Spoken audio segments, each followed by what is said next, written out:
Look, what I'm about to say has been said 100 times already throughout YouTube, so why should I still make this video if my points have already been made? Well, it's because I want more videos like this. More videos making it 100% clear to the writers and director Rian Johnson that we're not trying to be haters. We have our own opinions and thoughts over The Last Jedi, and feel disrespected when people toss our words aside and assume we're not being progressive in this case.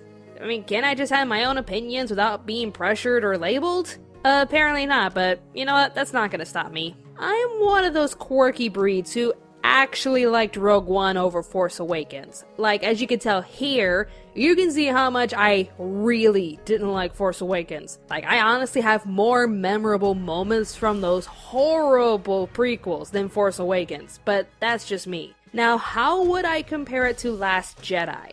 Honestly, I'd place it above Force Awakens, but not above Phantom Menace.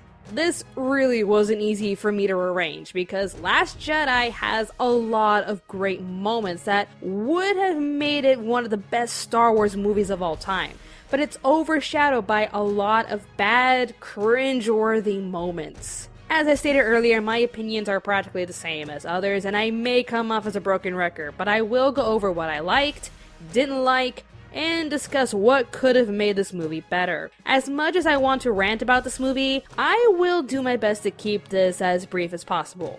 First off, I loved most of the scenes with Kylo, Rey, and Luke. We learned new things about the Force, witnessed an interesting connection between Kylo and Rey, and watch Rey discover more of herself with every task that is presented to her. Still, if there was one thing I could gripe about with these good moments, it's how Kylo joined the dark side. I wholeheartedly believe Luke would never draw his lightsaber on his own nephew. We're talking about a man who was just as hopeful as Rey, to the point where he tried to find the good in Darth Vader. Darth Vader! The same guy who did this in Rogue One. He senses some dark energy from Kylo that reminded him of Vader, so he draws his saber? I honestly don't believe that would happen. How sad is it that the one thing I like in this movie still has something that irks me?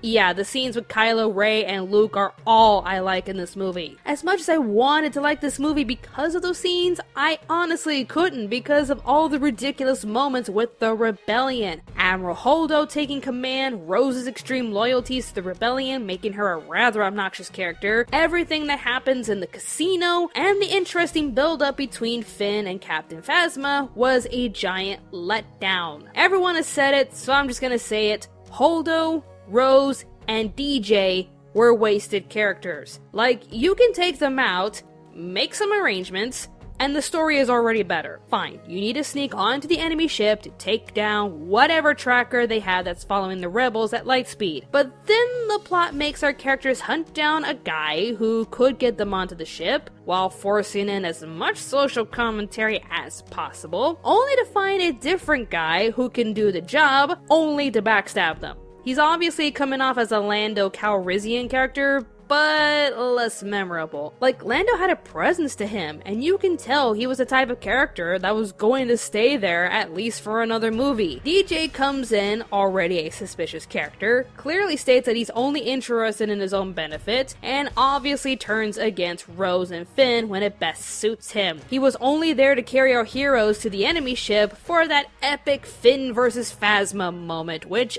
again, was a giant letdown. All that build up from episode 7, and it lasted for like a minute.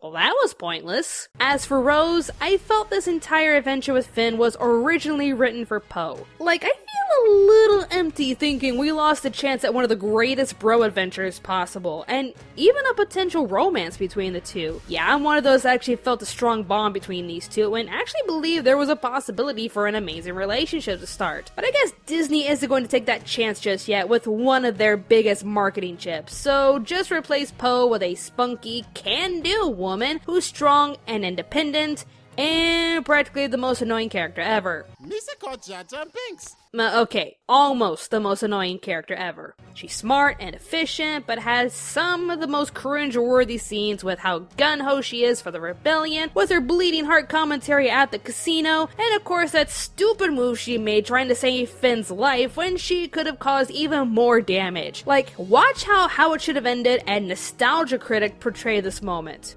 I saved you, dummy. What do you think I was trying to do? It's not about winning.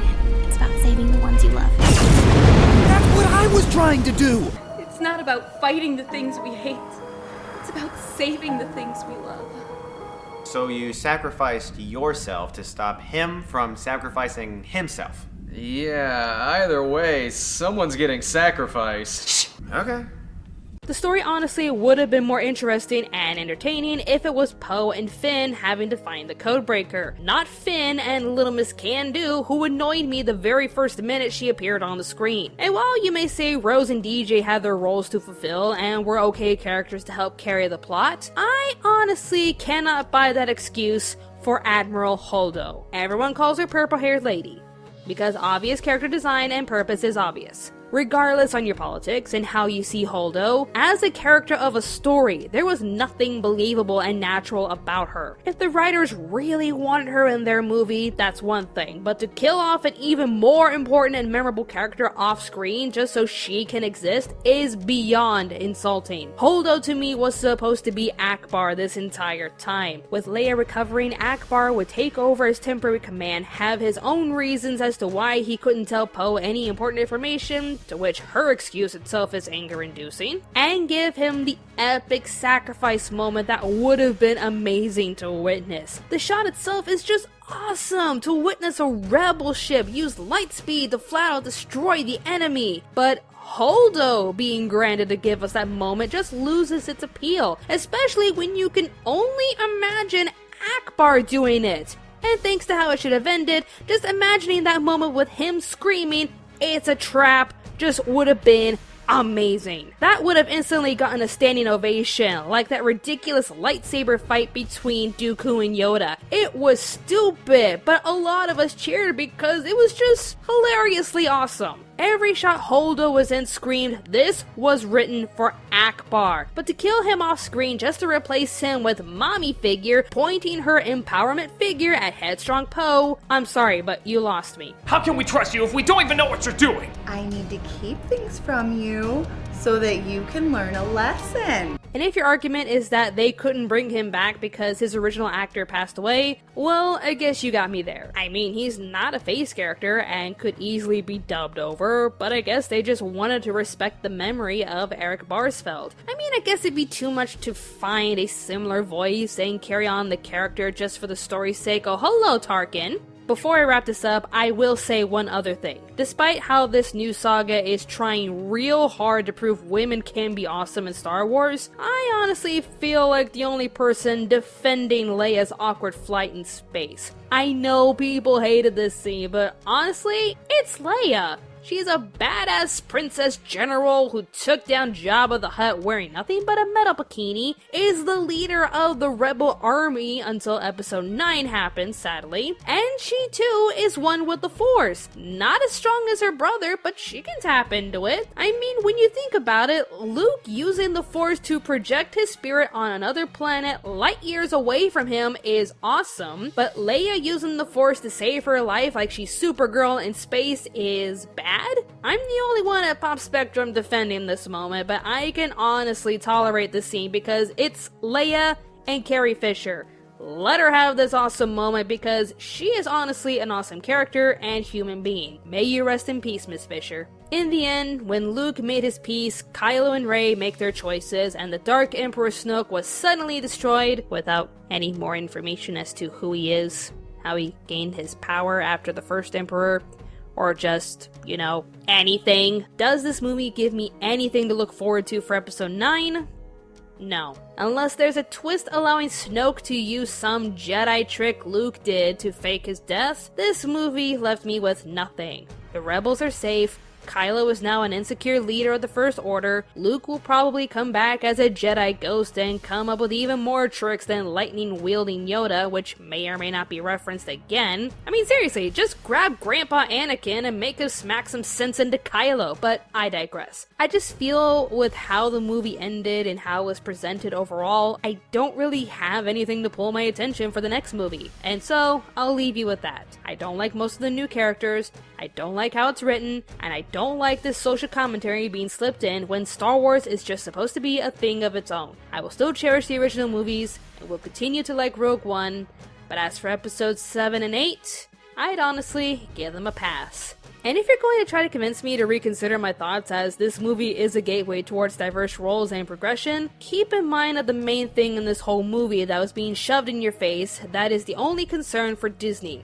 No matter the story and how it's presented, just make sure people buy porgs, along with some Star Wars t-shirts for your kids and their own lightsabers. And also be sure to book your tickets to Disney World, as your little kids can go to the Jedi Training Academy while staying in the upcoming Star Wars hotel they are currently building. In the meantime, don't forget to buy some R2-D2 chocolate figures just in time for Easter. Never forget, Disney bought Star Wars for a bigger reason. See you at Disneyland. Bring money. Be sure to like, share, and comment on this video, as well as subscribe to Pop Spectrum. Thanks for watching!